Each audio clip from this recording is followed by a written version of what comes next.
Hello everyone, আজকে আমি তোমাদের শেখাবো আইএবি মাইক্রোওভেনে কি করে আমরা গ্রিল চিকেন বানাতে পারি। ঠিক আছে, তো খুবই সহজ।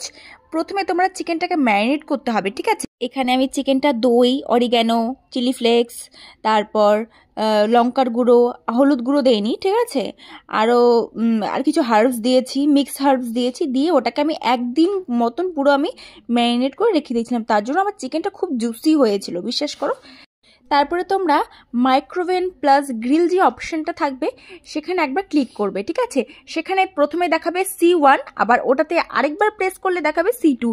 C1 মানে হলো 70% মাইক্রো আর 30% গ্রিল, আর C2 মানে হলো 50-50 দুটো হবে।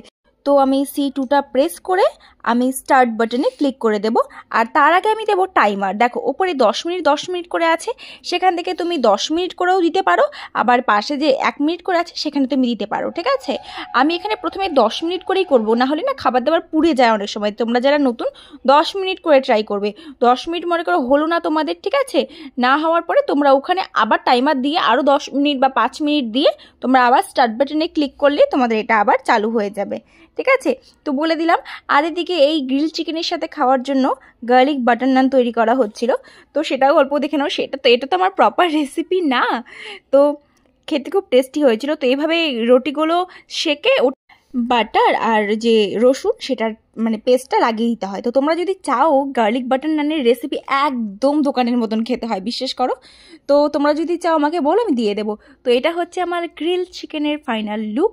একদম ঝরে ঝরে তেল পড়ছিল, আমি ক্লিপটা নিতে ভুলে গেছি। তো আমি না রাখার পরও মানে অনেকক্ষণ পরে খেয়েছি, বুঝলে, তাও তো জুসি ছিল। আর যখন বানিয়েছিলাম না একদম জুসি ছিল। তো খেতে খুব ভালো লাগলো। আর তোমাদের রেসিপিটা কেমন লাগলো অবশ্যই কমেন্ট করে জানাবে। নেক্সট কি রেসিপি দেখতে চাও অবশ্যই বলবে।